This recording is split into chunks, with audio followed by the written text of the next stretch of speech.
Everyone thinks that he is just a powerless village boy, but he turns out to be the greatest king in history. A long time ago, a man named Gray rose from being an orphan to the conqueror of the entire earth. No one could stand against him, and those who tried were mercilessly wiped off the planet. However, even with all the power in the world, he felt unsatisfied with his life because he was all alone. Then one day, he suddenly found himself drowning in a bottomless sea, and a voice asked him to seek the light in his next life. The king realized that he had just died, and the very next moment, he opened his eyes in a dimly lit room with two unknown people looming over his head. They called him Arthur and kept telling each other how much their son reassembled them. Even though he had no idea who these people were or where he was now, he now realized that he had been reborn with the full consciousness and knowledge from his past life. The great king, who is now just an ordinary infant, finds his new life as Arthur incredibly embarrassing. He can't control his body very well, and acting like a child, while his parents clean his diapers, fills him with shame. One day, Arthur sees his father using magic to strengthen his body so that he can plow their fields with just one punch, and then his mother healing him after he gets injured. That is the first thing that makes him curious, and he realizes that this world is not Earth because it has magic. Soon, Arthur finds out that his dad is an adventurer who often goes out to hunt monsters with his friends. He figures out that since all people in this world are allowed to keep weapons, it must be a dangerous place, and decides to get strong as soon as possible to protect himself. Unfortunately, that day is still far away because right now he is still a baby who starts falling asleep whenever his mom sings him a lullaby. However, he soon overcomes his frustration about that and begins enjoying these peaceful moments because in his past life, he was always under the danger of assassins targeting him in his sleep. A few months pass, and Arthur finally starts crawling around the house. He pretends to be asleep so that his mom leaves him alone, and then sneaks into the library in their house, where he begins searching the books for information on this world. He finds that the continent he is living on has a country of dwarves to the south and a country of elves on the north. The human country is ruled by a king, but unlike his past life, the king's son becomes the new king in this world, and there is no fight to death for the empty throne. He then finds another book that tells him about magic, and Arthur realizes that magic is the reason this world is so backwards in terms of science and technology. He learns that roughly 1% of the population can use magic, and the magic capacity of a person is often decided by the capacity of their parents. The book tells him that there are two main types of magic users. First are the augmenters, who use mana to greatly strengthen their physical abilities and fight as warriors. The second category is of the conjurers, who can project mana outside their body like wizards. Arthur realizes that his dad is an augmenter, but he thinks that his mom is not a typical conjurer because of her healing powers. He decides to stop thinking about that, and continues reading the ways to become a magic user. The book tells him that to use magic, one needs to have a magic core, which is formed by concentrating the mana inside the body to one single point. Most people are able to achieve that only when they hit puberty, and it takes them years to create a strong and usable mana core. Arthur, however, already knows about a similar concept. In his previous life, he could manipulate the internal energy of his body called Kai, and forming a Kai core inside his body was just like forming a mana core.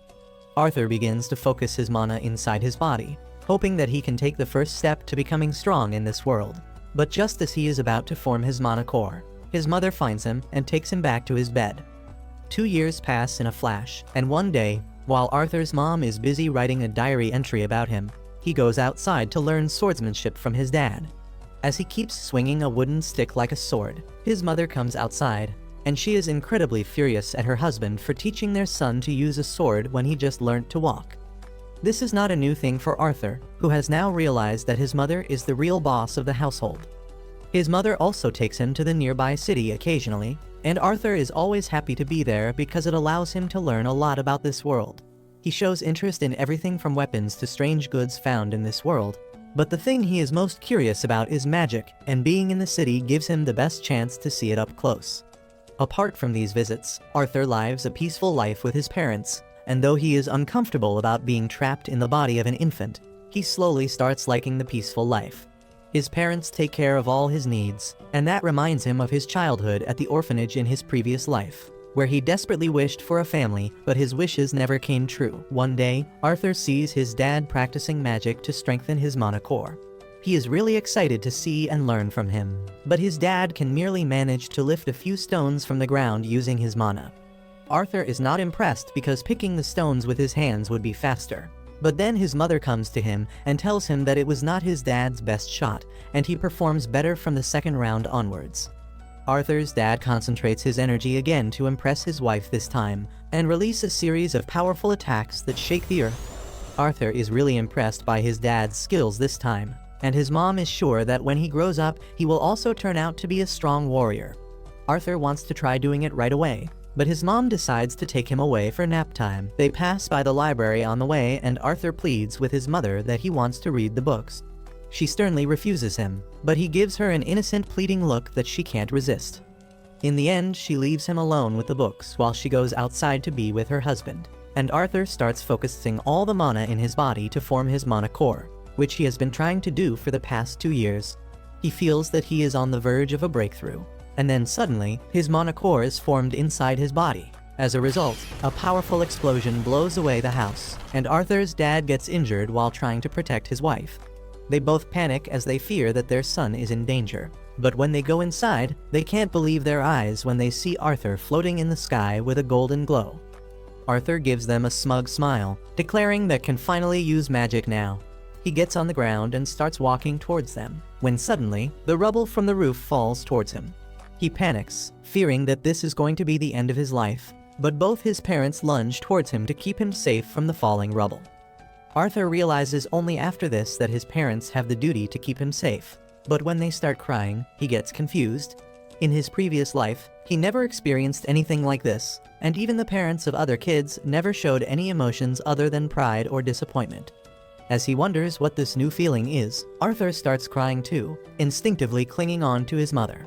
A couple of years pass by after that, and Arthur is now a young boy, who is starting to learn combat skills from his father Reynold. Him and his dad stand face to face in the garden, where his dad tries to hand him his prized gloves, but Arthur rejects it as he knows that he doesn't have enough strength to wield them at this age. He instead picks up a wooden sword, and his father does the same. Arthur immediately jumps into action, trying to land 3 consecutive attacks on his father, but his dad is much stronger and easily blocks each of his attacks. Arthur realizes that his dad is using his magic to reinforce the sticks, so he decides to do the same, and pours his mana into his wooden sword. Soon after, he runs at his dad once again, who is surprised when Arthur's attack manages to break his stick in half. Arthur smiles and claims that his wood is better than his father's wood, but his dad claims that stamina matters more. Regardless though, his dad realizes that Arthur is a prodigy, so he makes the tough decision to talk to his wife about sending Arthur out of town to an actual tutor. His mother Alice is completely against it, as she doesn't want her sweet son to be ripped away from him since he is only 4 years old. Reynold argues that at just 4 years old, Arthur's wood is much more powerful than his own, which means that he should be trained by an accomplished warrior. But before they could come to a decision, Arthur chimes in, claiming that they should all go together. Even though it sounds like a pretty dumb idea, both the parents immediately agree, probably because the housing crisis hasn't really affected their world yet. A couple days later, Alice and Reynold's previous party members arrive to travel with them, and Arthur introduces himself to all of them. His parents' old party consisted of Adam, the leader, Angela, the big jugged woman, Derd, the average-looking man, Helen, the archer, and Jasmine, the manic pixie girl who seems suspicious of Arthur for some reason. Soon they decide to start moving, and Arthur learns that this world still uses a pretty primitive mode of transport, compared to his world where they got air Ubers to go everywhere. A little while later, they decide to sit down for a bit to eat. But that doesn't go so well when a bunch of wolf monsters appear out of the forest because of the smell of food. Jasmine immediately springs into action, grabbing 2 daggers and jumping into the fight, slashing any wolf who came in front of her, while Reynold, Adam, and Helen all kill some more wolves with their own weapons. Meanwhile, Derd and Angela use their magic to completely destroy the remaining beasts. That night, they feast on the flesh of the monsters, and after a while, Alice notices that Reynold is still bleeding from his arm and decides to heal him. The rest of the party members immediately stand up from their positions and create a protective circle around them, which confuses Arthur. But he soon gets to know that Alice is a very special mage, who has healing magic which is extremely rare. Because of its rarity, Alice is always at threat of being captured, and that was one of the reasons that they moved to the countryside, in order to stay below the radar. Thankfully, the healing magic works without any issues, but after that, Adam decides that he needs some exercise and asks Arthur to train with him. Arthur agrees to the training, while Adam wraps his sharp spearhead with some cloth to prevent any damage. They get ready for the sparring session and charge up their weapons with mana. But Adam's surprise, Arthur decides to make the first move as he uses magic to enhance his speed, moving at the speed of lightning towards Adam, before disappearing and then appearing behind him, taking Adam by surprise. Unfortunately, Arthur ends up slipping, which gives Adam the time to react, and soon they get locked in an intense back and forth. Everyone is shocked by Arthur's quickness, but at the last moment, he gets thrown away into the air because of his light body, and Angela is forced to save him with her wind magic. He lands softly on the ground below, while the rest of the team members start scolding Adam for going overboard against such a little boy. Adam tries to defend himself, claiming that the boy is too strong, but no one listens to him. Jasmine, on the other hand, seems very intrigued by Arthur's skills and starts asking him questions about the techniques that he is using. The next couple of days go by quickly as Arthur trains, eats, sleeps, and trains some more with almost every single member of the party, learning lance techniques from Adam, push-ups from Reynold, archery from Helen, and running like Usain Bolt from Jasmine, who seems to have taken quite a liking to the little boy. She tries to woo him to a ditty party by offering him a small sword with some baby oil on it. But his mom doesn't want Arthur to get cooked, so she calls him away. Soon, they start continuing their journey in the carts, when suddenly they are forced to stop in some mysterious circumstances. Suddenly, a bunch of arrows fly towards them, and Arthur immediately realizes that they are getting attacked by bandits. Derd and Adam immediately jump in front of the carts, while Angela uses her wind magic to blow away all the arrows coming towards them. Arthur peeks outside, only to find out that they are completely surrounded by bandits from all sides. The ugly bandit leader orders his goons to not hurt Alice and Arthur and get rid of everyone else, since they can be sold for a high amount. The bandits all shout in agreement and jump into the battle zone, where they start getting cooked by Reynold and his party. One by one, all the members of the party start eliminating the bandits one by one, and Arthur knows that his party is much stronger on an individual basis, but the problem starts emerging when the bandits start trying to overwhelm them by sheer numbers. The party members start getting exhausted by the constant fighting, while the bandit leader goes for a 1v1 against Reynolds and slams him into the cart in which Arthur is. The cart gets destroyed as Alice quickly tries to help Reynolds, but he tells her not to use her magic, as that will make the situation even worse. He gets up and tells Arthur to take his mother somewhere safe while he deals with the bandit leader. Arthur obviously wants to fight and claims that he is strong enough to handle these goons, but his father screams at him to use that strength to protect his mother since she has a child in her stomach. Arthur wonders when did they get the time to do the deed, but decides to run away with Alice nonetheless. The bandit leader tries to go after them, but Reynold attacks him once again, forcing him to defend himself. Arthur keeps running, but soon finds his way blocked by multiple enemies. Thankfully, his party members are professionals, and they manage to eliminate all the bandits in his way one by one. Arthur thanks them for their help and continues running at full speed when suddenly they get ambushed by a mage, who attacks them with his wind magic. Arthur decides to push his mother to safety, while he gets hit by the brunt of the damage, pushing him up in the air and over the cliff.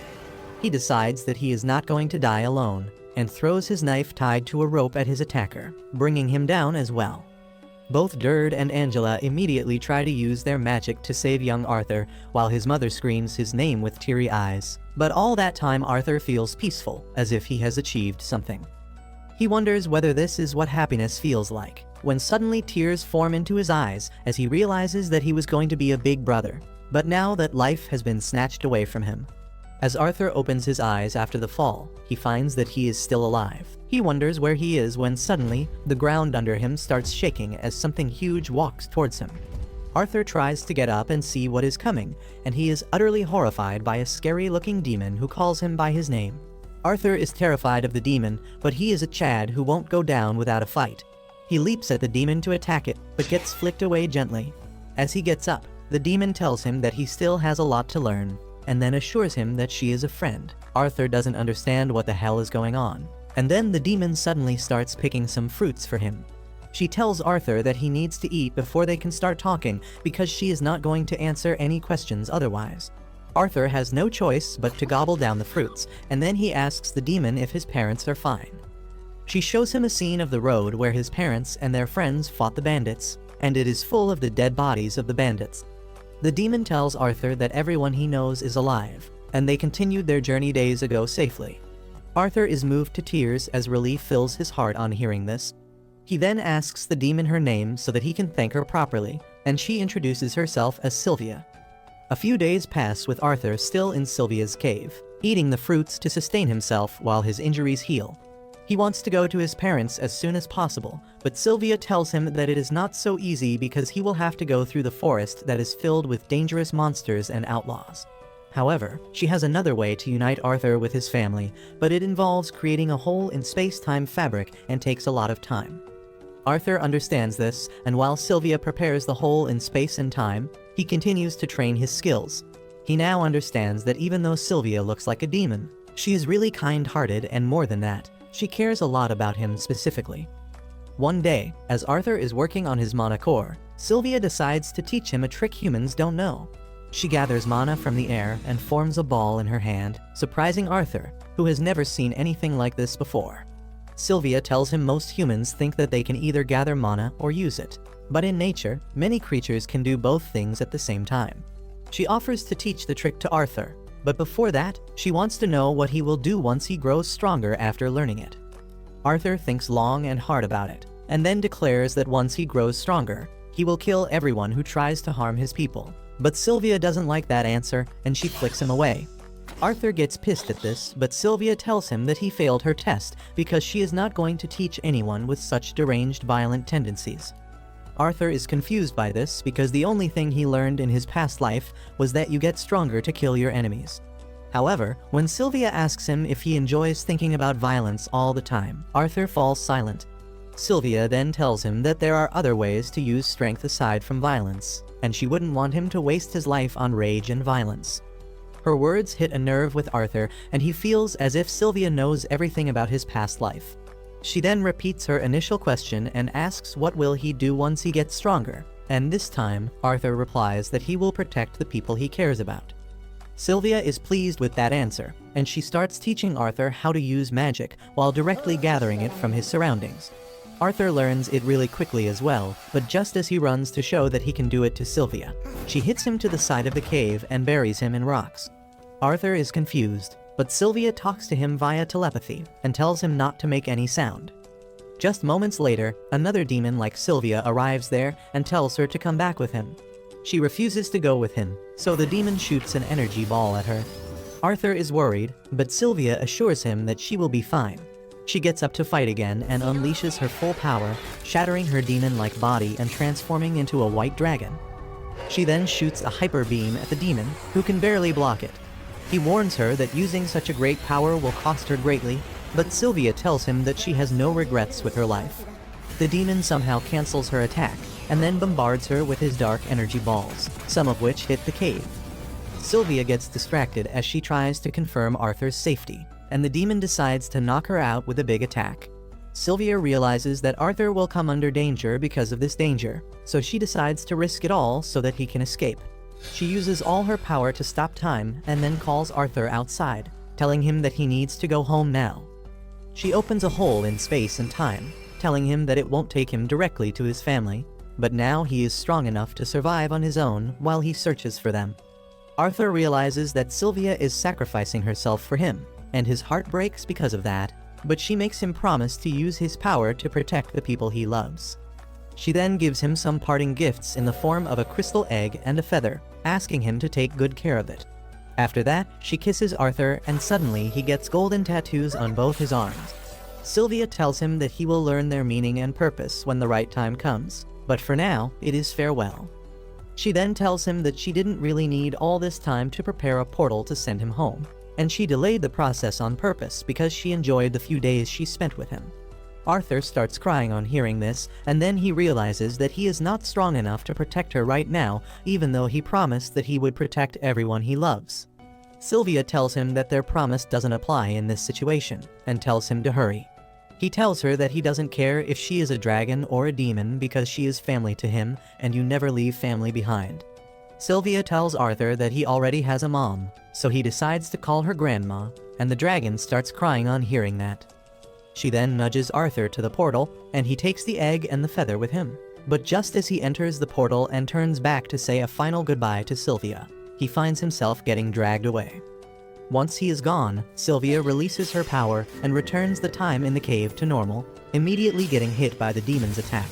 She falls to the ground, but as he walks towards her, confident about his victory, Sylvia pulls a fast one on him, blasting him with her full power at point-blank range. On the other hand, Arthur is traveling through the portal where he hears Sylvia's voice again. She tells him that it is okay to be sad, but he should work hard to turn that sadness into happiness one day. Arthur tells her that he can't do it, but Sylvia says that she knows he can do it because he was the strongest king in history. Arthur is shocked to hear that she knows about his previous life, and he wants to ask Sylvia if she was the one who brought him to this world. But before he can do that, he exits the portal. After Arthur is done crying about Sylvia, he gets up and places the crystal egg inside his pouch. He then looks around to find that he is in a dense forest full of dangers. Arthur suddenly hears a girl screaming in the distance, and he leaps through the trees to look for her. He soon finds a bunch of bandits kidnapping an elf girl and talking about how they can get a lot of money if they sell her off to Epstein Island.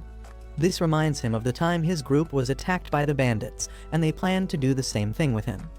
He gets furious on seeing the elf girl being kidnapped, but following his promise to Sylvia, he doesn't let his rage consume him.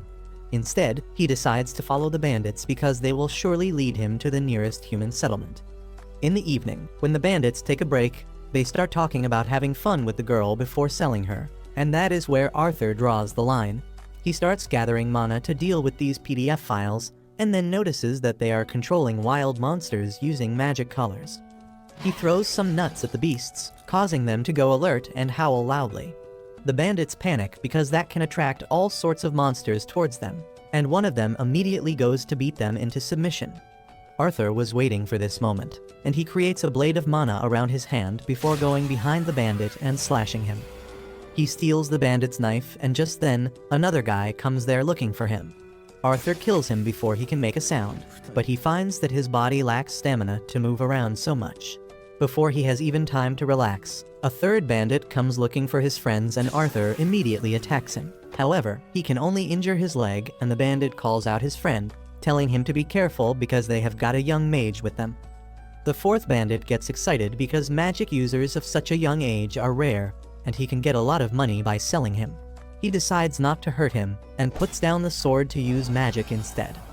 He then leaps at Arthur with his magic-infused claws that crush the ground beneath them.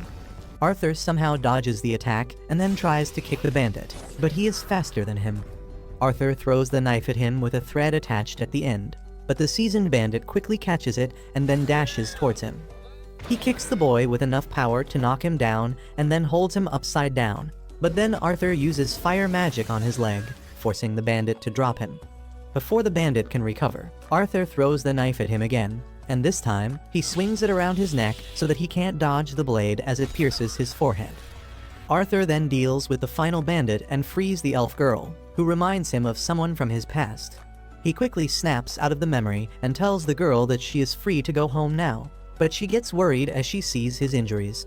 Arthur tells her that it is nothing serious and then covers the corpses so that the girl doesn't see the horrifying sight. She is still curious about them, so he tells her that they met with an accident and they won't bother her anymore. Arthur then finds some luggage in the carriage and tells the girl to go home now, but she grabs his hand because she is scared. She begs him to take her along, and he decides to have pity on her and permits her to tag along. He then turns to the enslaved monsters and decides to put them out of their misery because it doesn't seem to be a good idea to free them. The elf girl, on the other hand, decides to free the horned wolves because elves respect all life forms, and if she doesn't free the monsters, they will die. Arthur warns her against it, but she is sure that the monsters won't attack them. She frees them, and the monsters really leave peacefully, causing Arthur to marvel at the girl's connection with nature. After that, he decides to drop her home, and as they stop to have a break, he learns that her name is Tesha. He cooks some food and tells her to eat, even if she is not hungry, because that will help her build up strength, and those words remind him of Sylvia. Anyway, he notices Tess fussing about the food because it doesn't taste good and demands to eat something sweet. Arthur thinks that he should learn from her how to pretend to be a normal child because she is the first kid his age he has ever met. Tess then asks him what is he doing here, and Arthur tells her that he got separated from his parents. They continue their journey to find the village of elves, and it takes quite longer than Arthur wanted. Tess keeps telling him about her village, and Arthur learns that the life of elves is quite different compared to humans. Suddenly, he senses a horned wolf following them, and he decides to kill it. At night, he tells Tess to sleep in the tent while he keeps watch outside, and then starts looking at the crystal egg that Sylvia gave him. As he is wondering what it really is, Tess calls out to him, asking him to come inside the tent. She promises that she will keep it a secret from her family that he slept with her, but Arthur tells her that he is fine outside. It doesn't take him long to realize that Tess is scared of being alone in the tent, and he decides to humor her request and goes inside the tent. There, Tess accuses all humans of being perverts who have many wives, and Arthur just wishes that was true. He asks Tess who told her that, and she tells him that it was her grandpa. Arthur denies the allegations, saying that only nobles have enough money to support multiple wives, but Tess falls asleep halfway through his answer. The next day, they resume their journey and Tess starts growing increasingly comfortable around Arthur. He is low-key annoyed by that because he wants to hurry and find his family. And then another problematic thing happens. He starts feeling a sharp pain in his monocore that makes him so weak that he can't even walk, and Tess runs into the forest to find some herbs that can heal him. As Arthur is sitting alone, trying to endure the pain, the horned wolf he freed earlier approaches him. Arthur freaks out, thinking that the monster chose to attack him when he is at his weakest, and just then, Tess returns with the herbs. He tells her to stay away because the monster is out to attack them, but instead of attacking, the monster leaves a dead boar on the ground and heads back into the forest. Arthur is really confused by this, but Tess excitedly tells him that the beast wanted to repay the favor for saving its life. Eating the boar meat makes Arthur feel better, and then Tess tells him that she didn't find any herbs, but she found some mushrooms that the women in her village eat all the time. Arthur eats them without thinking much, but then he gets a bad case of diarrhea. After that, the two of them return to the tent and Tess starts telling Arthur about the stories of the human and dwarf kingdoms that she has heard from her grandfather. She says that she really wants to see those kingdoms, but apparently they are full of bad people, so she can't go there and outsiders aren't allowed in the elf village. Arthur only hears half of what she is saying as his fatigue catches up to him and he falls asleep. The next day, Arthur's pain returns, but he endures it somehow because the elf village is nearby. Tess tells Arthur that they are already friends now, but he doesn't know how to reply to that because he never had any friends and things get awkward between them. Arthur starts remembering the closest person he had to a friend in his old life and how he killed her, when suddenly, Tess starts screaming with excitement as she sees the door to the elf village. Arthur is shocked to see it, but Tess holds out her hand towards him, telling him to come with her. He takes her hand and goes to the elf village, where a bunch of guards arrive immediately, sensing an intruder. Arthur doesn't even understand what is happening as the guards arrest him, and as he sees an indifferent look in Tess's eyes, he wonders what is going to happen to him now. As Arthur sees Tess remain silent despite his pleas, he realizes that he was too quick to trust her. Even though she called him her friend in the forest, Arthur thinks that words don't mean anything at all in situations like this. He panics, thinking that he should have been more careful, and the elf soldiers draw their weapons to kill him. Tess immediately springs into action as she processes what is happening and asks the guards to stop. They tell her that Arthur is a dangerous human, and they must eliminate him before he harms them. Tess tells him that Arthur is her friend who saved her, but the guard refuses to believe her. Instead, he accuses Arthur of brainwashing Tess when suddenly, a powerful voice tells him to shut up. Suddenly, a portal appears in front of them, and an old elf steps out of it, telling the soldiers to let the boy go at once. As Tess goes to check up on Arthur, she lashes at the soldiers for threatening him, but the old elf, who is her grandfather, tells her that their reaction was fair considering that a human had come to their kingdom with the missing princess. The elf then introduces himself as Virion, the former king of elves, and thanks Arthur for saving his granddaughter as well as the princess of their kingdom. This is news for Arthur, and he has a hard time believing that this dummy is a princess, but she gives him a smug smile. Virion asks her if she didn't tell her friend about her royal status, and while Tess says that she did, Arthur can bet that she did not. Just then, her parents arrive there and Tess runs into their arms. Her dad looks at Arthur and, like any other racist elf, he tells the soldiers to kill him immediately. But Varian explains that despite being a human, Arthur saved Tess and escorted her home. Tess also speaks up for him and strong-arms her dad into letting Arthur come to their castle.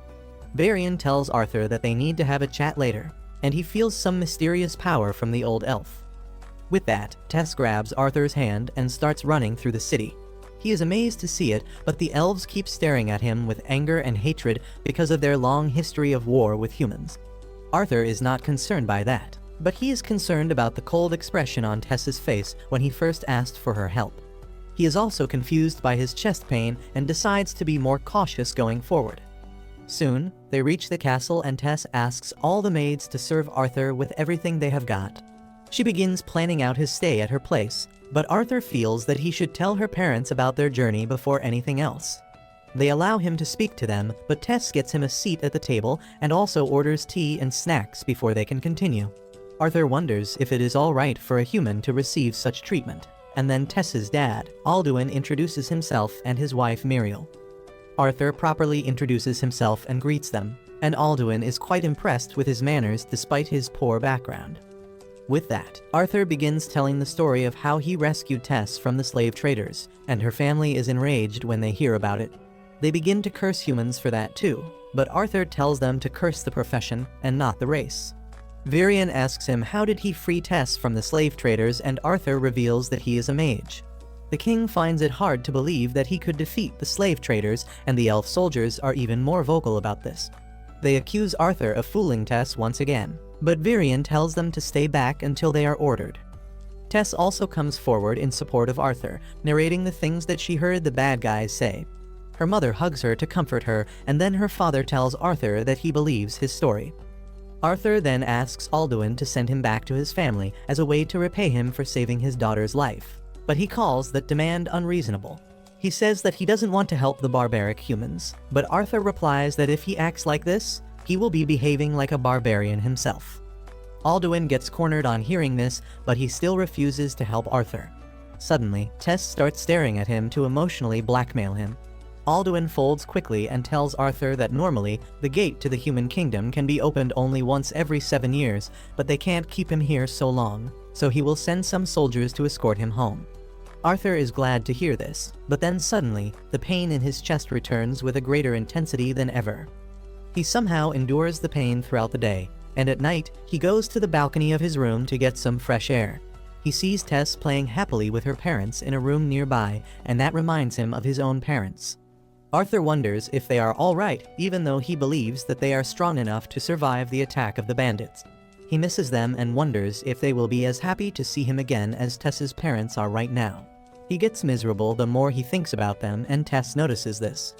She immediately runs to see him and apologizes on the behalf of her family for everyone being rude to him. Arthur replies that it is all right, and then taunts Tess that she should go back to her family and get spoiled rotten by them. Tess gets offended by this and tells him that his parents will treat him the same way once he returns to them, and this makes Arthur worry even more. He seeks validation from Tess, asking if his parents will really be glad to see him despite everything. Tess suddenly grabs his face, telling him that it is obvious that his parents will miss him because he is not with them.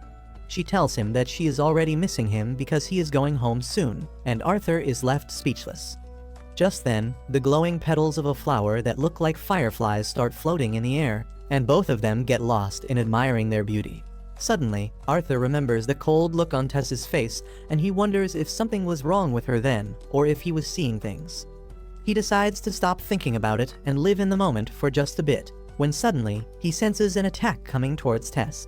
He quickly blocks the attack and then dashes towards the attacker, only to find that it is Varian. Arthur lashes out at the old elf, asking if he wanted to kill his granddaughter, but Varian asks him if he can really kill someone with petals. Arthur opens his hands and finds some glowing petals there, and then Varian praises him for blocking the attack and then responding immediately. He is now sure that Arthur indeed fought the slave traders, but Tess gets mad at this because she thinks her grandpa is bullying her friend. However, Varian assures her that he doesn't plan to bully anyone, and he just finds Arthur quite interesting. He summons a small wooden sword and passes it to Arthur to test his skills before putting Tess on the lawn. Varian signals Arthur to start, and he immediately charges at him. He tries hitting the old elf, but finds that he is quite fast. No matter how much Arthur increases his speed using magic, he can't land a single hit on Virion. The old elf then blocks one of his attacks, shattering his sword in the process. One piece from the sword flies right towards Tess, and Arthur throws the hilt of the sword to deflect it. Virion is taken aback by his skill, and using this chance Arthur decides to defeat him using a body blast. However, Virion blocks it purely on instinct. Arthur is not willing to give up either, and he charges at him again, hitting him in the forehead. Virion is really impressed that Arthur got in one hit, and he tells him to get ready for round 2. But then Tess suddenly assaults him from behind and tells him to stop bullying her friend. Virion tells her that he was not bullying anyone, and instead, if he held back, Arthur would be the one bullying him. Arthur thinks that the old man doesn't really believe what he is saying, but he politely thanks him for overestimating him. Virion tells him that he is not overestimating him, and if he is really grateful, he should become his student. Arthur is shocked by this offer that came out of nowhere, and he tells Virion that he can't stay here because his parents will be worried. The old elf replies that there is a way to let his parents know that he is safe here, and before Arthur can even ask about it, the chest pain resurfaces, bringing him to his knees. Virion had noticed this earlier too, and now he is sure that Arthur has inherited a beast will. He tells the boy to become his student, or he is going to lose his life before he can get a chance to meet his parents. Later that night, as Arthur is sleeping, he suddenly feels the same sharp pain in his chest. He tries hard to subdue it, but the pain keeps on increasing until it rips through his body and manifests in front of him. Arthur opens his eyes and sees a dark figure looming over him menacingly. He is instinctively afraid of the dark monster, but deep inside, he starts analyzing it like a therapist. He wonders if the monster is the personification of his anxiety or his heavy responsibilities, and starts screaming as the monster approaches him, but then he hears Tess telling him to wake up. As Arthur wakes up from the nightmare, he sees Tess sitting on top of him and cheerfully wishing him good morning. Arthur doesn't want to see her annoying face first thing in the morning, and he tells her to leave him alone because he couldn't even sleep properly because of the monster in his dreams. He tries sleeping again, but Tess gets angry, thinking that he is calling her a monster. She tells him to wake up because her grandfather is waiting for him. She pulls him up from the bed, and Arthur has no choice but to get ready. Tess then asks him if he is really going to stay with her, and he replies that he is not sure yet. But Virion has something to show him that can change his mind, and Arthur wants to make his decision after that. Soon after that, Arthur and Tess go outside, where King Alduin is trying to convince Virion that a human cannot be allowed to stay in the Kingdom of Elves. However, Virion doesn't listen to his arguments and gets in his carriage, saying that he likes Arthur, and that is the end of the story. Just then, Tess also jumps in with her usual "Arthur saved my life" melodrama, but her dad tells her to shut up because it is not about her anymore. Well, Virion tells him to shut up as he invites the kids into his carriage, and together they ride to see a friend of the old elf. Virion and Tess start meditating inside the carriage, and Arthur gets bored, so he asks Virion how long the journey is going to take. Just then, Tess falls on his shoulder because she was sleeping and not meditating, and Virion says that she woke up early today because she wanted to come along with them. He says that because Tess is the sole heir of the royal throne, she has never had any real friends all her life. She doesn't trust people easily and hides her emotions from most people, but she is really comfortable with Arthur. Virion thanks Arthur for that because when Tess is with him, she smiles freely. Arthur is impressed that Virion is so humble that he can thank a child, and that gives him the confidence that he can trust the old elf. Soon, their carriage stops in front of a house isolated from society, and Arthur is curious to see the man who can make even the former king travel to his house. Suddenly, Virion walks to the door and kicks it, yelling at his friend inside to come out. He then goes close to see if anyone is coming, but his friend opens the door right in his face and tells him to stop yelling. Virion then introduces her as Rinia, his old friend and a sorcerer with unique skills. He says that she can help Arthur with her powers, and she tells everyone to get inside so that they can start immediately. Rinia's house is full of books, and Arthur wonders how a nerd like her is going to help him. He says that Grandpa Virion told him that she has a spell that can help him contact his parents, and Rinia laughs, telling Virion that he is being quite soft on the kid. She then tells Arthur that she is a diviner, which means she can see past and future. She activates her powers and finds that Arthur is so special that she can't see his true past. However, she knows that he is not here for a prophecy, but to see his parents again and let them know that he is well. Arthur affirms, and then Renia tells him to picture his parents as clearly as he can while bending over a bucket of water. Arthur focuses all his brain cells on picturing his parents in front of him. Meanwhile, his parents are having lunch at their new home in the city. Alice cooks stew and serves it to Reynold as she says that Arthur used to love the stew too. She suddenly gets sad and nostalgic because today is Arthur's birthday, and he is not with them anymore. She remembers how devastated she was on the day he jumped down the cliff, and Reynold also recalls that he drank himself silly on losing his son because he felt it was his fault. Thankfully, his friends were there to help him snap out of that. Soon, they reach the city and their party members bid them goodbye as they returned home. Reynold became a soldier to earn a living, and then purchased a house in the city. He and Alice are trying to live normally now, even though they really miss Arthur. They get emotional when they think about him, but then suddenly, they hear Arthur's voice calling them. They both get up from their seats in pure surprise, and Arthur tells them that this is not the effect of the magic shrooms in the stew, and he is really talking to them. He tells them that he is alive and well, and currently, he is living in the kingdom of the elves. He explains that he is using a special magic spell to contact them, and even though he really wants to come home, he can't do it right now. Arthur reveals that something is wrong with his body and he needs treatment for it, but he promises that once the treatment is done, he will rush home. His parents are moved to tears on learning that he is alive, and Arthur tells them to take care until the next time they can talk. They hug each other and Arthur tells them that he really loves them. He starts crying with that, and as his tears fall in the bucket, his concentration and Renia's magic spell is broken. After that is done, Arthur calms himself down and requests Varian to accept him as his student. Soon, they reach the palace, and Varian orders his son to declare that Arthur is going to be his student. Alduin is not sure about that, but Varian declares that he will take full responsibility in case trouble arises because of Arthur. Well, Alduin and his wife fold on hearing his stern decision, and they welcome Arthur to their kingdom formally. They even apologize for not treating him as well as they should have earlier, and Arthur realizes that the King of Elves still can't stand up against his daddy. He is glad to learn that, and he shakes Alduin's hand, accepting his welcome. Suddenly, Tess interrupts them, telling her dad that if he really accepts Arthur as a guest, he should let him play outside with her because she wants to give him a tour of the city. He can't say no to her, and soon Tess drags Arthur through the market, telling him about the different types of food items they sell. Arthur accidentally bumps into a blonde elf boy and immediately apologizes, but the racist piece of shit calls him disgusting and says that he has got human germs on him now. He starts emoting in front of Arthur for no reason and says that it doesn't make a difference that he was accepted by Varian because he will always remain an outsider. Arthur doesn't get what this guy's deal is, and soon, other kids also start telling him to go back to the human kingdom. Tess tells him to not mind the racist assholes, but Arthur is feeling a little mischievous. The blonde boy Faye gives him the chance to get even with him as he flaunts his noble status and asks Tess to let him escort her instead of a human. Though Tess refuses his offer, Arthur immediately acts like he knows Faye's name and the fact that he is a big shot. However, he deliberately pronounces his name wrong and then is sarcastically humble, pissing him off. Faye doesn't let it slide and throws his hanky on the ground, challenging Arthur to a duel. Tess tries to stop him, saying that even if he is a noble, he won't be spared if he causes trouble with her grandpa's student. Faye tells her that his dad taught him never to let anyone get away with insulting him. He taunts Arthur, asking if he is going to run away like a coward because his actions also reflect the honor of his teacher.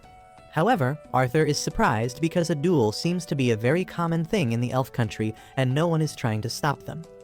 Well, Arthur decides to accept the duel and Tess becomes the referee. As soon as she gives the start signal, Faye runs towards Arthur, who simply punches him. Faye is knocked out cold with just one hit and Arthur feels disappointed because he was expecting more after all that trash talking. Tess says that it was bound to happen this way and then grabs Arthur's hand, running away with him to avoid the commotion. They have some snacks in the market, visit the library and some shops, and after that, they return to the palace to chill. Tess asks Arthur if he is excited about his training, but he doesn't seem too interested to talk about it.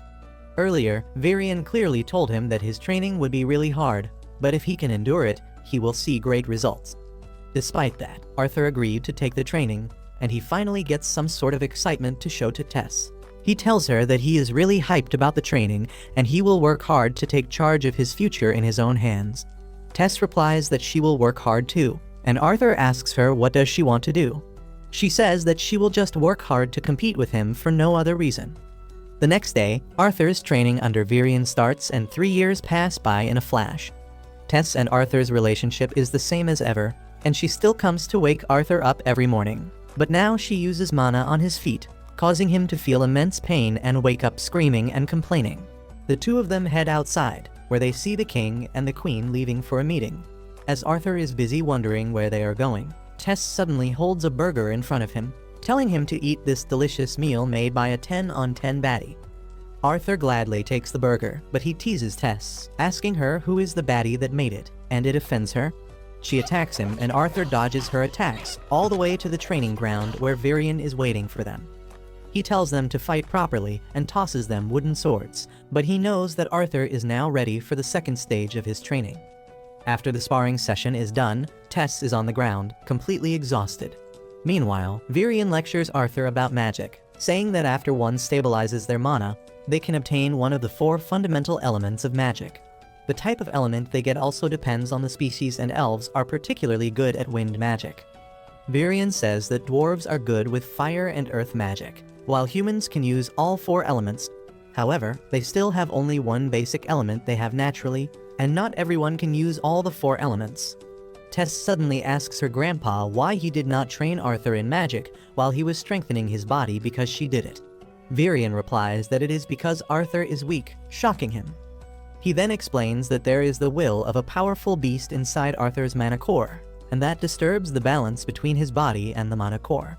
Arthur suddenly feels his chest pain flaring up as he hears that, and Virion tells him that the pain is caused by the beast's will as well. Tess suddenly starts teasing Arthur, asking if he is fine because she uses magic to attack him.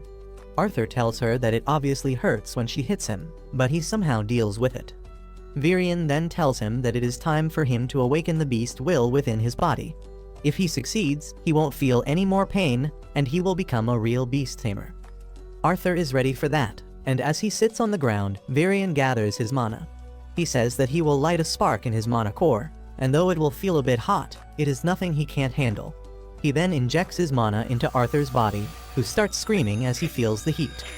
Then suddenly, the strong mana left in Arthur's body by Sylvia activates, repelling Virion's mana forcefully. As a result of the strong shock waves released by that, both Virion and Tess are sent flying, and Arthur wonders what the hell is happening. The beast's mana suddenly calms down and he falls to the ground, causing both the elves to worry about him. Tess goes to check on him, but Arthur suddenly passes out. He wakes up in the castle after a few hours and Virion is by his side. The old elf checks up on Arthur's condition first before asking him if he knows anything about his beast will. Arthur tells him that it was a dragon who gave him this power, and Virion is dumbfounded because he never expected that. He tells Arthur to keep this a secret from everyone because a dragon's will can attract unwanted troubles towards him. Arthur thanks him, but then Virion suddenly springs up a shocking news on him. He reveals that he is going to return home in 4 months, and Arthur jolts up from the bed. He says that he was supposed to stay here for 2 more years before the portal to the human kingdom opened. But Virion says that a cultural exchange event is going to be organized for the young people of the 3 kingdoms, and because of that, the portal to the human kingdom will be opened. Arthur gets sad on hearing this because he has grown quite attached to this place. Virion pats his head, telling him to get some rest, because his training is going to become more intense starting tomorrow. Arthur asks him if Tess knows about it, and he replies that she is being informed by her parents. That night, as Arthur is in the bed, thinking about his early departure, the crystal egg that he has been carrying for 3 years starts shaking. He gets up startled, and as the egg cracks, he fears the worst. However, when a cute little baby dragon comes out of it, Arthur is smitten by its innocence. He decides to play with it, but then the baby dragon bites him and leaves a magic mark on his arm. Arthur is confused about what is happening, but he forgives the baby for biting him since it is cute. Suddenly, he hears the baby dragon talking to him through telepathy because of the magic mark, and Arthur can understand everything it says. The baby dragon calls him Papa, and he decides to name it Sylvie after Sylvia. The next morning, as Tess comes to wake Arthur up, She finds Sylvie sleeping next to him and freaks out. Arthur wakes up immediately, wondering what the hell is happening, but when he sees Tess hugging Sylvie because she finds her too cute, he decides to go back to sleep. Soon after that, they head to the training ground, and even though Tess really wants to hug Sylvie again, the baby dragon doesn't seem to like her. They reach Virian's location soon, and the old elf almost dies from a heart attack on seeing a real dragon. He then hears Arthur's story about how the baby dragon hatched from the egg after he managed to awaken Sylvia's beast will. Virian knows that he will be in a lot of trouble if people find out about the dragon, so he asks Arthur to claim that it is a rare mana beast. He thinks that it will be enough to fool most people because everyone thinks that dragons are not real. After that, Virian says that since Arthur is a beast tamer now, they will train both his mana core and his beast core from now on. He declares that there is no better training than actual combat, and decides to unleash his true power as a beast tamer. The old elf releases a tremendous amount of mana that completely covers him, and when it calms down, he emerges as a monstrous being made of black aura. Arthur is aghast on seeing this transformation, and he instinctively tries to protect himself even though Virian isn't even planning to attack him. The old elf suddenly moves behind him, tapping his shoulder, and by the time Arthur turns around, he is gone, leaving only 2 black footprints on the ground. He begins sweating because he can't even tell where Virian is right now, and he immediately surrenders. Virian appears behind him, and as Arthur tells him that he will need to pay for his therapy after showing him that monstrous form, he returns to his normal self. Arthur says that he couldn't even sense his presence, and Virian explains that his tamed beast is a shadow panther that can manipulate wind and sound extremely well, but it drains his mana really quickly. Virian then hands him his sword, saying that now his real training begins. Over the next few days, Arthur spends his time meditating to control his beast core and then sparring against Virian's monster mode. He is able to draw the power from his beast core, and the pain in his chest completely vanishes. He becomes stronger really quickly, and he spends all his leisure time like a normal kid. A few weeks later, Tess takes Arthur to the market again, and he bumps into the arrogant brat named Faye there. He apologizes, but Faye acts like it is fate that brought them face to face again together. Arthur doesn't even remember him, and that offends Faye. He immediately challenges Arthur to a duel to pay him back for the last time, but ends up getting KO'd in just 1 hit again. After that, Tess reminds Arthur about Faye, and he immediately helps him get up. Faye takes his hand a bit reluctantly, but his friends tell him to stop acting like a tsundere because they always knew that he wanted to be friends with the human. Arthur then asks Faye and his friends if they are going to be a part of the cultural exchange event too, and they agree because all the noble children are going. Arthur asks if Tess will be with them too, and they fall silent because they know she is not going. Faye tries to lighten the mood by saying that they can't risk letting the delicate princess get lost again, but that pisses Tess off, and she sends him flying with just 1 punch to show her strength. Arthur freaks out on seeing this, and he immediately runs away with Tess before she creates any more problems. Once they reach a quiet place, he yells at her, saying that she should behave like a princess, and punching her people in the face is not princess-like behavior. Arthur feels ironic saying that because he was a king in the past life, and he did more than just punching his subjects. But then Tess says that she has been too overwhelmed lately. She says that Arthur is going away soon, and she is upset about it, but he doesn't even understand her feelings and lectures her like an old man. She runs away with that, but Arthur suffers serious emotional damage on being called an old man. He soon feels bad about hurting her feelings, so he goes to her room at night with some fireflies and asks her to come on a walk with him. Tess agrees, but once they enter the forest, she starts getting nervous because they are not allowed to be there. Arthur tells her not to worry about it because he is going to keep her safe. They soon reach the place where they first met, and Arthur points out that the horned wolves they freed back then are still alive and healthy. After that, they start a fire in an open area and Tess starts feeling sleepy. She hallucinates a ghost in a twisted tree trunk and screams loudly, and Arthur starts teasing her about it. Tess then asks him about the human kingdom, and he replies that he doesn't know much about it because he didn't get the chance to see it. She says that she wants him to stay here forever, but before Arthur can give his answer, she falls asleep. Soon, the day of Arthur's departure comes, and everyone gathers to bid him farewell, but Tess is not there. Virian gives him a compass with the royal family's mark so that he can get easy access the next time he comes to see them. Arthur thinks that Tess is too emotional to see him off, So he decides to head to the human kingdom, along with the elves who are going for the cultural exchange. As the door opens, Tess suddenly comes there running, but she trips and falls. Arthur runs to her and helps her up, and Tess starts telling him to take care of himself. He suddenly hugs her, saying that he will miss her, and Tess starts crying. However, their emotional farewell is interrupted as the door to the human kingdom opens. Arthur takes a ride in Faye's carriage to reach the floating city of Xyrus where his parents live, and he is really excited to see them. He goes to their address, and after preparing himself mentally, knocks on the door. His little sister opens the door for him, and his parents come running after her. Arthur gets emotional on seeing them, and with a bright smile on his face, he tells them that he is home. Alice and Reynold can't believe their eyes when they see Arthur in front of them, and they tightly hug him to welcome him back. Their daughter tells Alice that she shouldn't cry, and Arthur turns towards her, realizing that she is his sister for whom he was ready to sacrifice his life. He kneels down before his sister Elena and introduces himself, and she is quite surprised to see her brother. After that, Arthur heads inside where Alice begins asking him questions about the time he spent away from them. He assures her that he is fine, and even Reynold asks her to stop smothering the boy.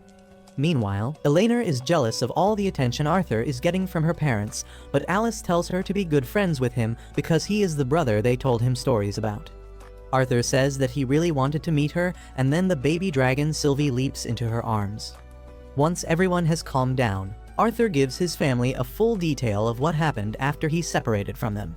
However, he doesn't tell them about Sylvia because he doesn't know how they will react, and says that he survived the fall thanks to plot armor. He then tells them about how he rescued Tess and how he remained at the Elven Kingdom for the next few years, training himself and getting treatment for his illness. He hides everything about Sylvia and his beast core from his parents and tells them that Sylvie is a mana beast he adopted after finding that its mother was too weak to survive. His parents believe him, and they are just glad that he survived. Suddenly, Reynold asks Arthur what stage his mana core is at right now, and Alice scolds him for getting into such stuff when their son has just returned. Arthur asks him about his current job first, and Reynold proudly tells him that he is a security instructor at a famous auction house. Reynold then declares that his mana core became dark orange colored 2 years ago, which is in the middle of the power scale. Arthur is impressed and thinks that his dad put in a lot of work to reach that stage, but he himself is at the light red stage, which is just one level below the dark orange stage. Reynold gets flustered because his son is on the verge of overtaking him, and then challenges Arthur to a spar to see how strong he has become. While Alice scolds him for that, some people barge inside their house. The man Vincent asks Reynold if it is true that his son is alive, and Arthur wonders what is this guy's deal. Reynold tells him that Vincent is the owner of the auction house where he works, and this house also belongs to him. Arthur greets Vincent and his wife, and then befriends their daughter Lilia thanks to Sylvie's cuteness. Reynold then tells Vincent that he and Arthur are about to spar in the garden and invites him to watch the show. Vincent is surprised, but he goes to the garden with everyone else. He can't believe that Arthur's mana core is at the light red stage, but Alice tells him that her son is a quick learner, and there is no reason for him to lie. However, he still finds it hard to believe because even the best students of the most elite training schools can reach the light red stage at the age of 13, and Arthur is just 8. On the other hand, Arthur and Reynold finish warming up and then dash towards each other. Arthur blocks Reynold's attacks and then launches his counterattack. Reynold easily blocks it and tells him that he needs more work, but then Arthur surprises him by showing what he learned from Virion. He manages to push Reynold back, who is impressed, but he tells Arthur that he won't find another chance to land a hit at him because he is going to get serious now. He concentrates his mana around his fist, turning it into fire, which is a surprise for Arthur. He knows that in this world, all mana users have a particular element they are born with. For conjurers, it is easy to identify that element and use it, but for augmenters like Reynold, it takes a lot of practice and insight to reach that stage.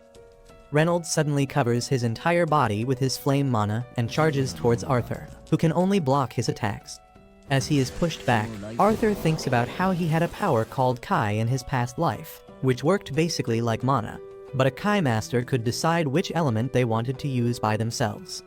Arthur tries to fight against his dad while thinking that he was born without any particular element in this life, and that means he can use all of them. Thanks to the training from his past life and this one, he believes that he has got what it takes to defeat Reynold.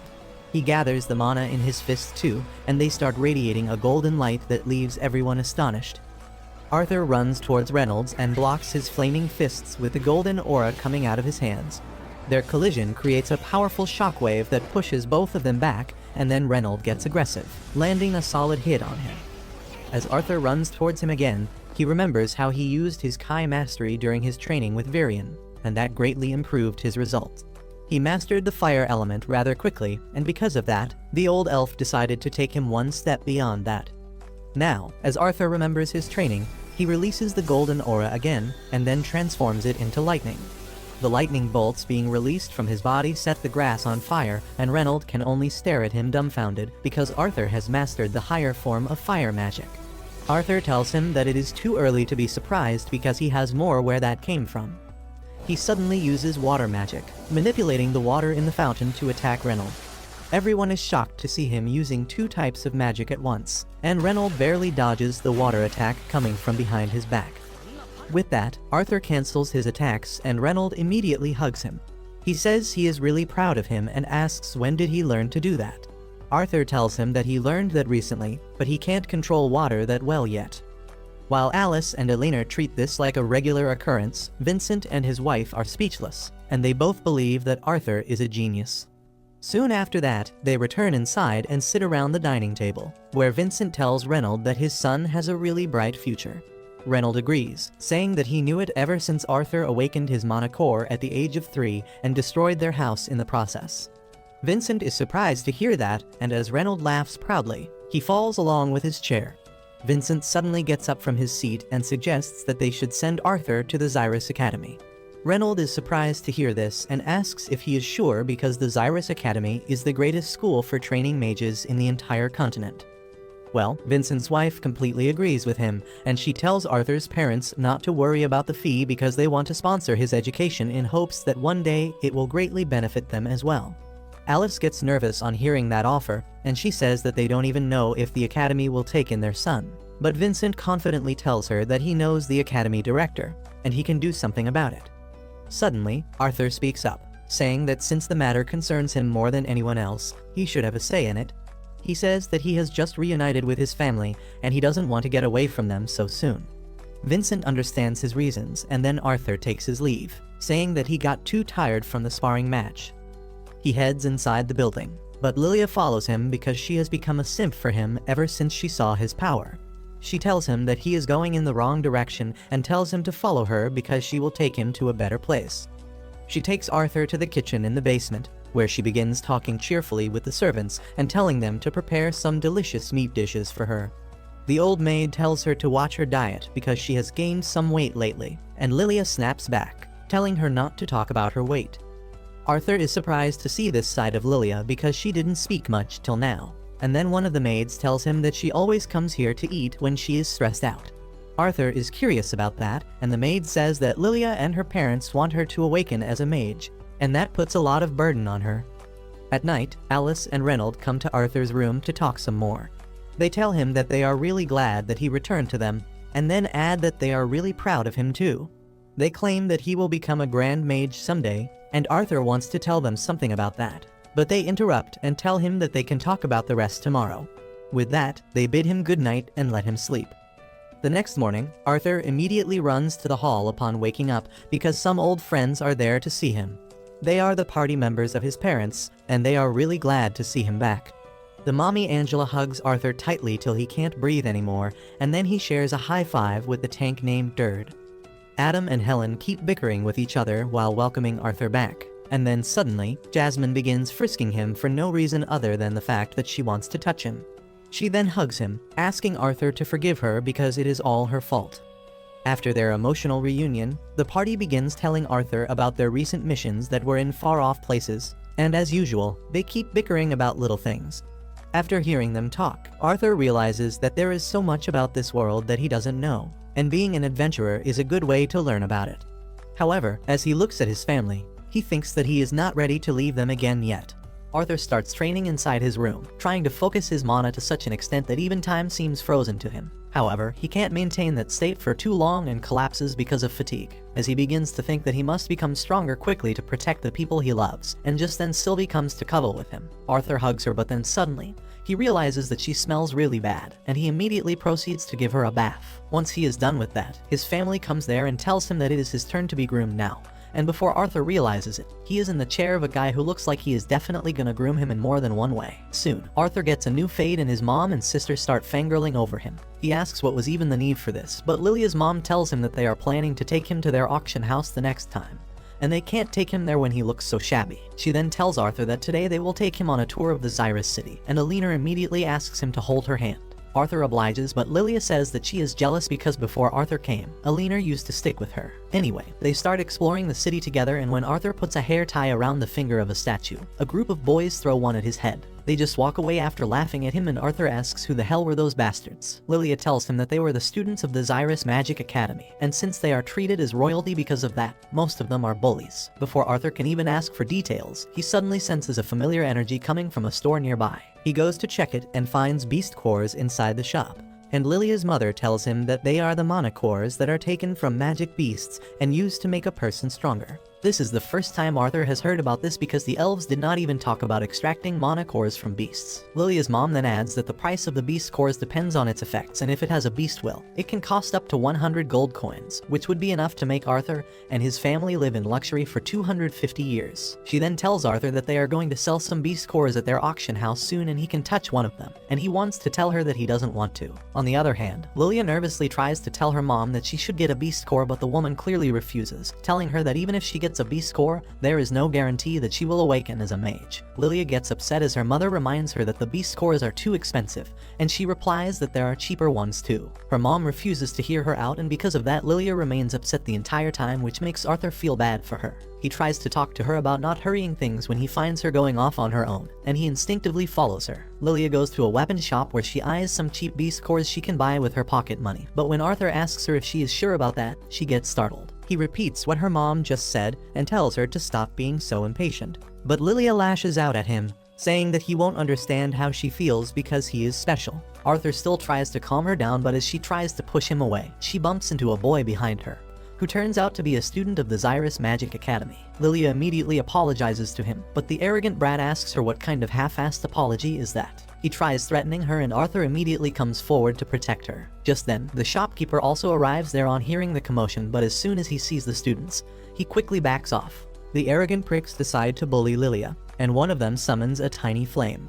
Arthur responds by activating his magic as well. But just then, Lilia's mom comes there and tells both of them to cancel their magic immediately, while the students and the shopkeeper tell her to stop interfering at first. When they learn that her husband owns the auction house that donates a large amount of money to the Magic Academy each year, both of them are stunned. The students decide to go back because they don't want any trouble now, but they still mock Lilia before going, saying that a loser like her can only use money to buy a seat in the academy. Arthur gets angry on her behalf and is about to throw hands, but Lilia stops him because she agrees with the boys. Later, they return home and Vincent gets worried when he learns that Lilia and Arthur almost got into a fight with some academy students. Lilia apologizes, but Vincent tells her that there is no need to worry. He also tells Arthur that he doesn't need to worry about anything because he has made a lot of donation to the Magic Academy, and a small incident like this won't harm his chances of getting a seat there. Lilia thinks that her dad wants to send Arthur to the Magic Academy instead of her because she has not been able to use magic even after all the things they have tried. She breaks down and snaps at everyone before running away. At night, Arthur goes to call her for dinner, but she isn't even in the room, and a servant comes there to take him to her. Meanwhile, Lilia is thinking about how parents always wanted her to become a mage, and it became her dream to attend the academy. However, when her magic didn't develop even after a lot of attempts, she became depressed, and that was made worse when her dad kept saying that she would still have a seat saved for her at the academy because of the money he had donated. She somehow kept her emotions under control. But then Arthur arrived in her life and her parents began thinking of sending him to the academy, and that was more than an insecure girl like her could handle. Arthur soon arrives at the kitchen where he finds Lilia dozing off, and he wakes her up. He tries apologizing to her but then thinks that it will only make her look arrogant in front of the girl. Suddenly, Lilia apologizes to him, saying that she was being jealous of him because he stole her dad's attention. She begins blaming herself for not awakening her magic and says that her parents must have lost hope in her too. Arthur pities the poor girl, and he immediately grabs her face, telling her to stop overthinking. He says that even he can tell how hard she is working, so her parents would know it even better. He tells her a story about Tess for no reason at all, and then says that the reason her dad or even Elena are so interested in him is because he is a new addition to their life, and they are just curious about him. Lilia laughs at this and then admits that she was the one who put all the pressure on herself, but Arthur thinks that it is not the complete truth. He knows that she is being burdened by the expectations of everyone around her, and he decides to help her awaken her magic.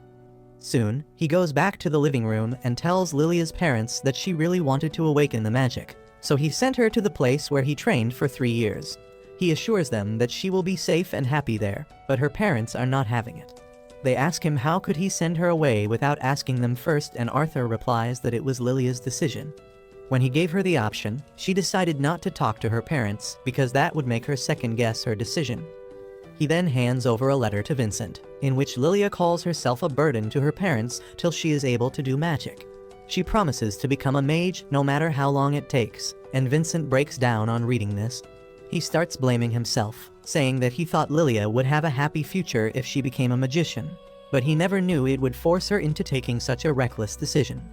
He says that even if she didn't become a mage, he would have been happy as long as she was happy, and this is Arthur's cue to call Lilia out of hiding. Her parents are absolutely puzzled by what is going on, and Arthur immediately apologizes for lying to them, but he wanted Lilia to know that her parents love her unconditionally. Vincent tells him that it is fine because he has realized his mistake now. He immediately apologizes to Alice and Reynold, saying that he should not have been too hasty about sending their son to the academy when he had just returned to them. He then tells Lilia that she doesn't need to force herself to join the academy if she doesn't want to, because she can be happy doing other things as well. However, Lilia tells him that she really wants to join the academy, and for that, she wants to train hard and unlock her magic. Her parents hug her, telling her that they have full faith in her, and seeing this touching moment, Arthur volunteers to help her awaken her magic. Soon, he makes Lilia and Elena sit with their backs to each other, and their parents are not sure if he can really pull it off. However, Arthur confidently tells them that the first step of awakening their magic is to focus on their breathing. He tells them to breathe slowly with their eyes closed and continue to focus till they can see a light in the darkness. Elena is the first one to see a light, but as she exclaims that she sees it, she loses her focus and returns to a blank slate. Lilia feels left behind because she can't see anything, but Arthur tells her to keep breathing. He then places his hand on the backs of the two girls and tells them to keep breathing even if they feel a little heat. He then gently sends his mana into their body, and Lilia is finally able to see the light he was talking about. Her parents are moved to tears on seeing their daughter finally able to visualize mana. And after that, Lilia goes downstairs to party with the house helps. Soon after that, Arthur goes to Lilia's family's auction house, and he is amazed by how grand it looks. There are all sorts of nobles, merchants, and adventurers inside the auction house, waiting to buy collectibles and other rare items. While Lilia and Elena immediately go to check out some pretty beast cores, Arthur's attention is drawn towards a creepy demoness statue, and in the meantime, Reynold handles the security of the auction house. Soon, the auction begins, and Vincent starts by introducing their VIP guests, who are King Blaine and his entire family. The king is welcomed by loud cheers from the audience, and Arthur gets the feeling that he is really loved by his people. With that, the auction begins, and the first item on the menu is a dagger enchanted with lightning magic. Arthur wonders if he can also enchant a weapon with his magic, when suddenly, he finds that Sylvie is missing. He decides to go and find her, unaware that the little dragon has run into a shady magician in the hallway. Meanwhile, the auction continues, and Vincent presents the cub of a lion monster to the people, telling them how it is a powerful mana beast already at a class despite its age. The prince tells the king that he really wants the lion cub, and the king immediately joins the bidding war, buying the cub for 1,000 gold coins. On the other hand, Arthur reaches the hallway looking for Sylvie, when he hears her voice coming from a distance. He immediately runs towards her and finds a creepy guy asking her to let him examine her. Arthur quickly realizes that the man is dressed like the magicians that were behind the king, so he doesn't want to pick a fight with him. He politely asks the magician to let his partner go, and the creepy guy sighs, saying that he thought that this mana beast was another item at the auction. Sylvie runs back to Arthur, but the royal mage seems displeased by it. Arthur decides to return to his seat, but then the old man tells him to leave the mana beast here because he will forge a pact with it. He says that only someone like him can bring out the true potential of a mana beast like this one, and Arthur should be grateful that he gets the chance to help him. He then launches a fire blast that narrowly misses Arthur to show off how powerful he is, but Arthur is not impressed. He asks the old man why he should let him have his partner just because he is a royal mage, and he shoots another fire attack in his direction. The royal mage tells him that this is for the sake of their country, but Arthur has had enough to listening to him yap. He starts heading back, but then the bastard tells him that he will soon learn what it means to defy a royal, and he will make sure that his parents take responsibility for it. That is something Arthur is never going to let slide, and he immediately tells the royal mage to repeat what he just said. He turns around with intense murderous intent releasing from his body, and it is strong enough to cover the entire auction house. Everyone panics as the air suddenly feels heavy and weaklings like Vincent fall to their knees because they can't handle the killing intent of an alpha like Arthur. King Blaine, however, is a Sigma 2, and he can tell that someone really powerful is quite angry. Meanwhile, Arthur suddenly realizes that just because he wanted to aura farm in front of the royal mage, he let his true emotions show. He knows that they have already caused a huge commotion, and by the time he calms down, Reynold and his men are already on the move to evacuate everyone from the auction house. Soon, Vincent, Reynold and their families are summoned by the king for this issue. He tells Reynold that as the chief of security, he will have to take responsibility for not being able to catch the intruder in time. Reynold accepts his fault and gets ready for his punishment, but then the royal mage steps in, saying that since there are no casualties, the king should be lenient with the punishment. He then immediately turns to Arthur, saying that he has a nice mana beast and he can raise it to its full potential. Arthur realizes that the old bastard has got him good, and even Blaine supports him. He tells Reynold that the mage named Sebastian has been serving him for years, and if he had a partner, he could have stopped this incident from happening. He asks Reynold what he thinks about handing over his son's mana beast over to him, and Arthur is about to speak up when his mom tells him to shut up. Luckily, Reynold also tells the king that Arthur got the mana beast just by his own efforts, so only he can make a decision about giving it away. King Blaine turns towards Arthur, who is really agitated by this incident, but he calms himself down and replies that he cannot give away his partner and friend. Blaine decides to improve his offer and tells Arthur to trade the little lizard for the lion cub he just bought, because a predator will definitely become a stronger mana beast in the future. Arthur gets near the limit of handling bullshit, and he coldly tells the king that he is not going to give away, sell, or trade his partner for anything. The king gets offended by this because despite his status, he asked twice nicely. He gives Arthur a final chance, asking if he will trade his mana beast or not. Well, Arthur decides to show him that it is not the crown and kingdom that makes a king but attitude, and he gets up, asking the king how much he would sell his children for. Blaine is left speechless at this, and then Arthur tells him that he asked him 3 times, and he refused him every time. He asks Blaine to learn from this and stop letting his ego take the driving seat. Sebastian immediately commands the knights to take the mannerless boy down, but Arthur knocks out both the knights with 1 punch each. Sebastian gets frustrated by this, and he decides to take the matter in his own hands because he plans to get Sylvie at all costs. The old man shoots fire at Arthur, but he suddenly activates the special ability he gets from his dragon partner, and time freezes for everyone in the room. Sebastian gets confused about what is happening, and Arthur tells him that his magic won't work anymore. Sebastian panics but still acts strong, saying that he can't win against a royal mage, but Arthur breaks his leg without even touching it. Sebastian cries in pain and screams for help, but no one can listen to him. Arthur tells him to be careful about what he does next, and the asshole threatens him that he won't get away free after messing with a royal. However, as he sees the image of a dragon behind Arthur, he pisses his pants on realizing that he is dealing with something way out of his league.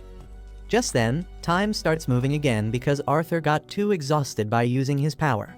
As soon as everyone regains senses, he collapses and his family freaks out. He wakes up a couple days later with a sharp headache and realizes that he cannot even freeze time for a few seconds without facing severe consequences later. He gets up from his bed when Alice comes to his room along with Sylvie, and she is really glad to see that he is up. Arthur asks her what happened after he collapsed, and she replies that everyone was worried about him, but the doctor told them that he would be fine. Alice says that she was worried despite hearing that, and Arthur asks her to take him to the market for a change of pace. She helps him buy some gifts for Elena, and Arthur immediately starts worrying about money because he is pretty sure that his dad lost his job. However, Alice tells him that she has a couple side hustles as well, so she has the money. Once they are done shopping, they return home and Arthur finds Reynold angrily discussing something with a guest. He asks what is going on, but Adam and Derd tell him to be quiet. They let him inside soon, and Reynold immediately asks how he is feeling. Arthur tells him that he is feeling perfectly normal, and then the guest suddenly gets up to greet him and formally apologize on the behalf of the king for the incident that happened earlier. The king has also sent some hush money to cover up the incident, and Arthur feels that they are downplaying it by calling an attempt on his life as a mere incident. He decides to accept the apology in any case, and the messenger tells Reynold that his son is a smart guy. He adds that the 2 knights who attacked him have been fired. However, Reynold is not satisfied with that, and he gets into a debate with the messenger. Arthur asks both of them to stop, saying that it was his fault too for being rude to the king, and in the end, he didn't actually get hurt. Speaking of hurt, Arthur asks about the royal mage, and the messenger says that he was also fired from his job and is currently hospitalized. He says that as soon as Sebastian returned to his senses, he kept yelling that Arthur broke his leg. Reynold calls the cap because there was no one who saw that happen, but the messenger asks him to let him at least finish. He says that they concluded that the mana of the soldiers who attacked Arthur must have bounced back and interfered with the mage's spell, causing him to get injured. The messenger then says that while Arthur is talented enough to catch King Blaine's eyes, he needs to learn better manners because not everyone is as forgiving as their king. Reynold realizes that is true, and he accepts the apology as well as the money. He hands over the money to Arthur because he was the one who got attacked, and tells him to use it well. This incident makes Arthur realize that even though he has power to fight, he needs more than just that to keep himself and his family safe. He thinks that he needs authority and influence strong enough to even face off against the royal family, and in his mind, the Magic Academy is the best place to start gathering that sort of power.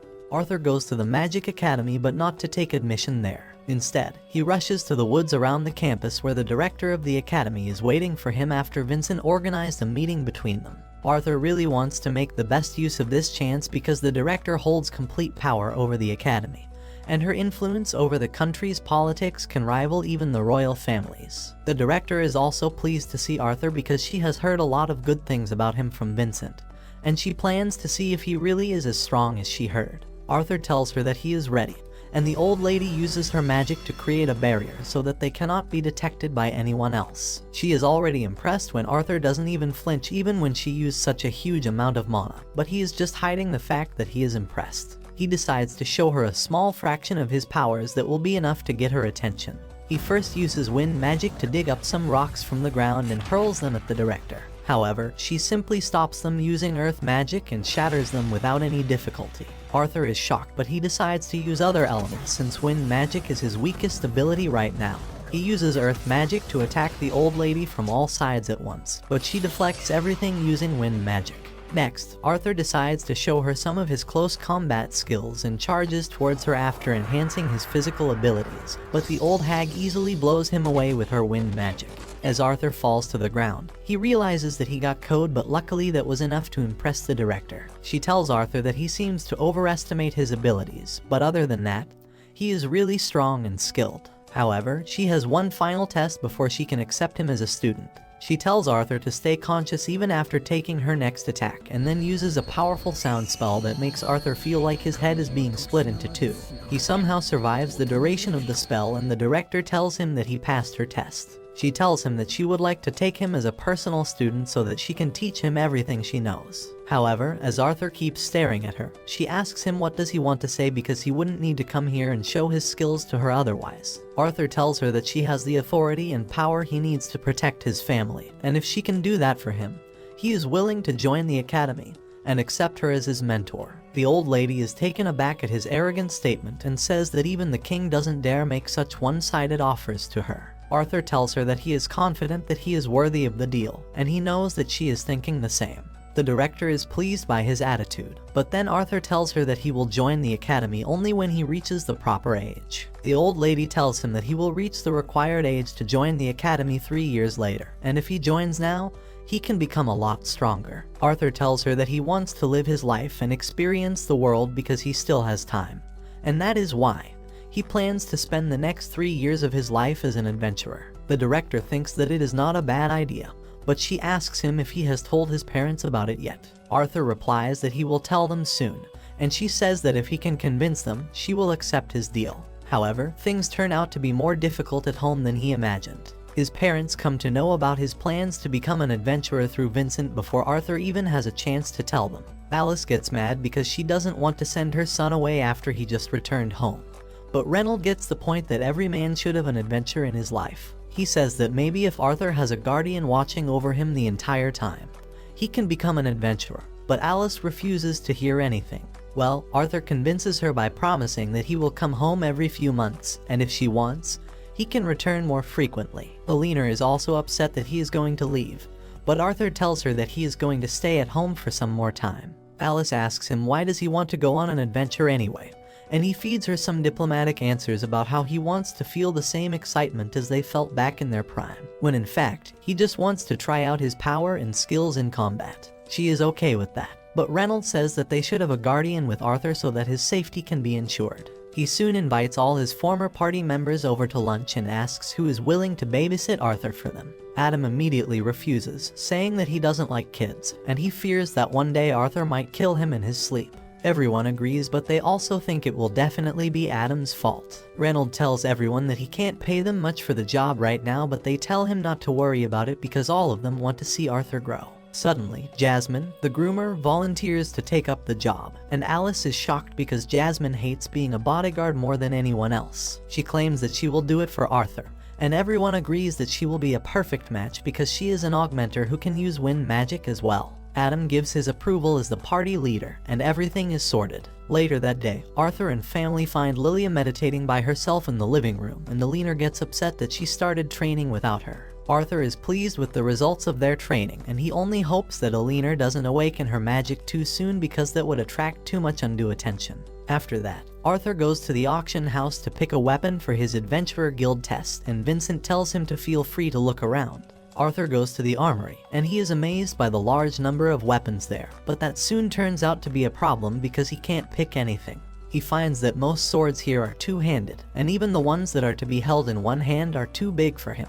However, Sylvie soon finds something special for him. At first, Arthur thinks it is a rod stuck under a desk, but as he pulls it out, he finds it is too heavy to be a mere iron rod. He figures out that it is a sword, but he can't pull it out of its sheath normally, so he decides to use his augmenter abilities to draw it. As he channels his magic through the sword, strange words appear in front of his eyes, and then he draws the magnificent sword that seems to be made out of a transparent crystal. Arthur finds it a bit heavy to be controlled properly, but it is sharp enough to cut a barrel in just one attack. He notices something engraved on the blade, but he can't make any sense of the word. Suddenly, the sword shocks him and he drops it, but when he picks it up again, it has become much lighter than before. Arthur finds that even the length of the sword has changed to match his small body, and now he can wield it quite easily. He is surprised because he has never heard of a weapon that adjusts itself according to its user, when suddenly, Reynold and Vincent come looking for him because he has been stuck in the armory for a long time.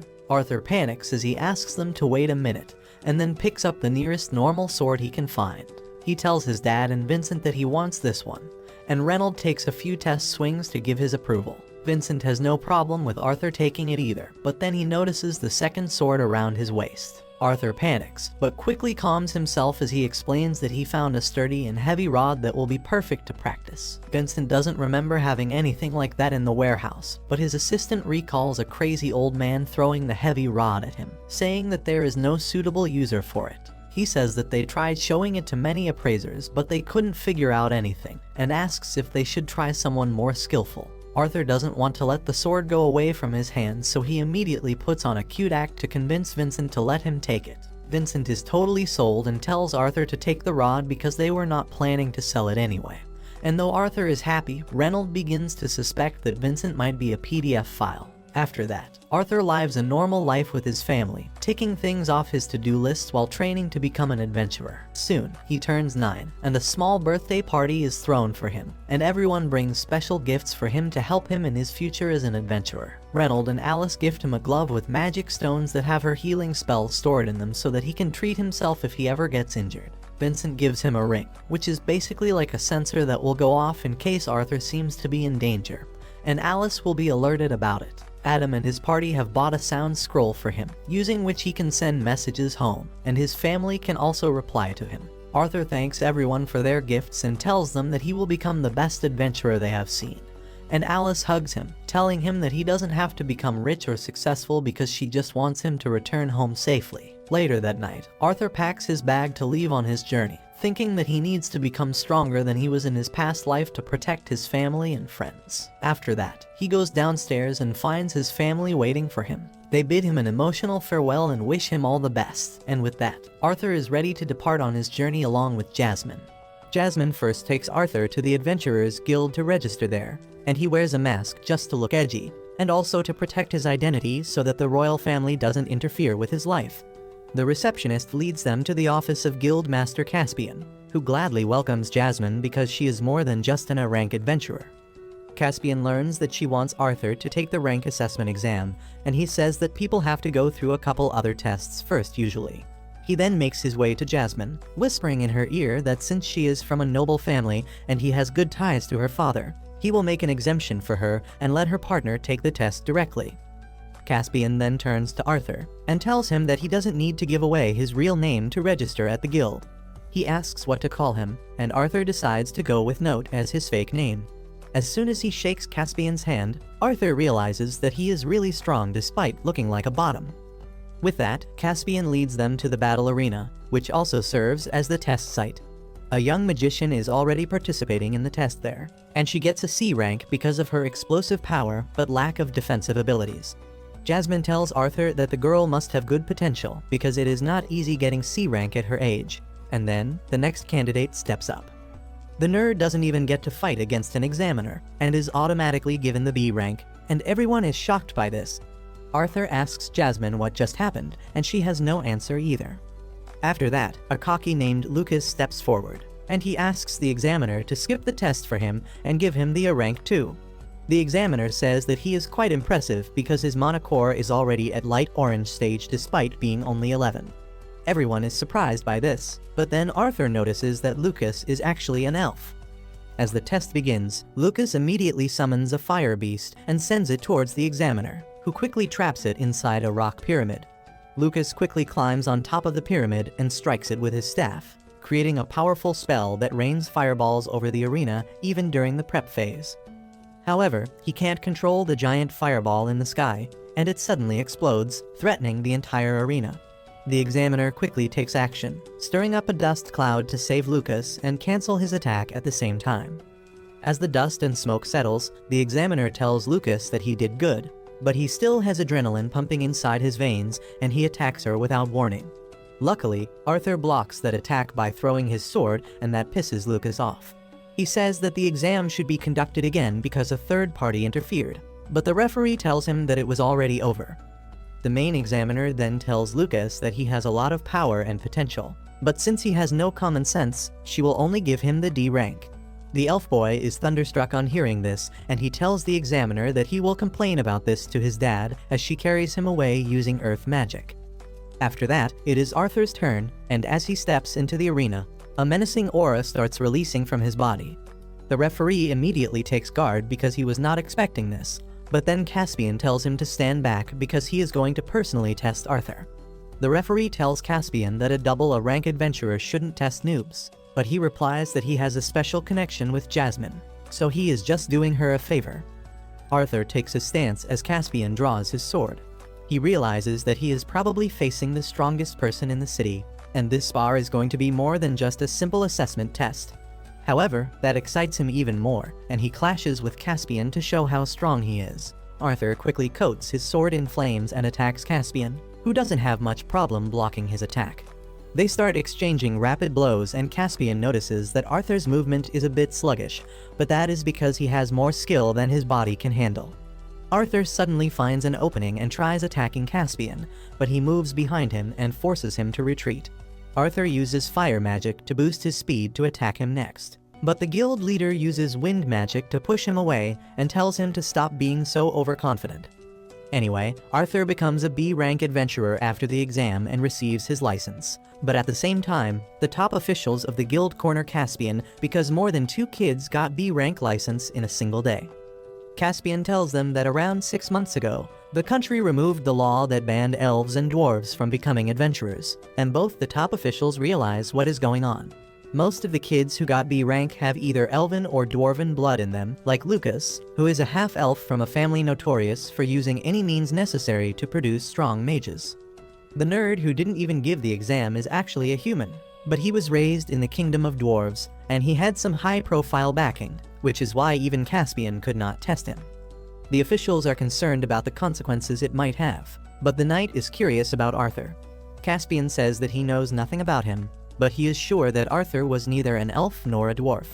However, he is strong, and more importantly, Jasmine, the daughter of the strongest family of fire users in the kingdom, is backing him. Caspian says that Arthur's fire magic is good, but his sword skills are even better, and if he continues to train them, he will become a truly strong adventurer. Meanwhile, Arthur also realizes that he has been giving too much time to magic, and he should practice his swordsmanship more to become stronger. As he walks out of the guild, he suddenly bumps into the nerd Elijah, who immediately starts giving him advice, telling him that it was reckless of him to stop Lucas. He then adds that he would have done it if Arthur had not done it, and just then, Lucas asks them what are they talking about. Neither Arthur nor Elijah have any interest in him, and Lucas gets pissed because he thinks he is at least as strong as them. Arthur tells him that a D ranker like him should stay away from B rank adventurers, and the furious Lucas grabs his collar. However, since everyone is watching them, he decides to leave it at that. After that, Jasmine leads Arthur to the place where all beginner adventurers start their journey. However, she knows that there is nothing worthwhile for Arthur to do here, and tells him that their real destination is quite far away. She starts running towards the destination, and Arthur finds it hard to catch up with her. He is surprised that Jasmine can run so fast, and that is the second time someone has surprised him today. Earlier in the test, Arthur slightly underestimated Caspian, and he thinks that he is losing his edge.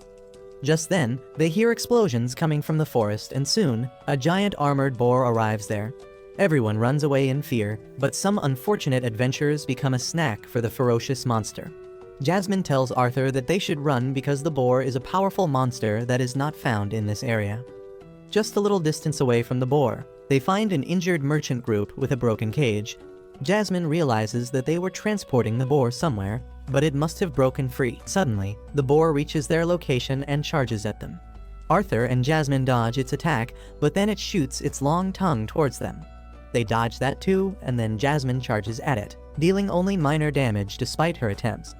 The boar suddenly dashes towards the tree she is using for support, and she is forced to jump away without getting the chance to balance herself. Arthur uses wind magic to reach her quickly and get her out of danger. In the meantime, the boar turns its attention to the group of injured adventurers, and Jasmine steps in to save them. Arthur wants to help her, but then his inner voice tells him that he should not be so hasty and do things the proper way. Arthur calms himself down, waiting for the right chance. Just as the boar charges towards Jasmine without paying attention to anything else, Arthur dashes ahead using wind magic. He coats his special sword with fire magic and stabs the boar with it, stopping it in its tracks, and then unleashes a barrage of powerful strikes to finish it. Later, as the adventurers carry away the dead boar, Jasmine lectures Arthur, telling him to at least show more panic in such situations, and he doesn't understand what he did wrong this time. At night, they set up a campfire, and Jasmine reveals that she became an adventurer to run away from her home. She says that her family has produced great fire mages for generations, and they are really proud of it. She awakened her monocore before any of her siblings, and her parents had high hopes for her. However, when they found that she couldn't use fire element, they called her a disgrace and a useless bitch, and that broke her heart. Arthur gets angry on her behalf, telling her that no element is better than the others, and it all depends on how one uses them. Jasmine laughs as she sees him fuming and says that she never thought he would lose his cool over something like this. Arthur gets embarrassed, but the reason he got so angry was because in his past life, people called him useless too, but he trained hard to overcome that. Jasmine then tells him that she also fought recklessly like he did today, but that earned her a good scolding from her party members. She learned to trust others more and cooperate from them, and they changed her to be a better person. After that, Jasmine falls asleep and Arthur stays awake to keep watch. He begins wondering if he can also change. He begins thinking about all the people in his life that he wants to protect and swears that he will change as much as he can to keep them safe. If you liked this video, please consider subscribing and watch the video on your screen next.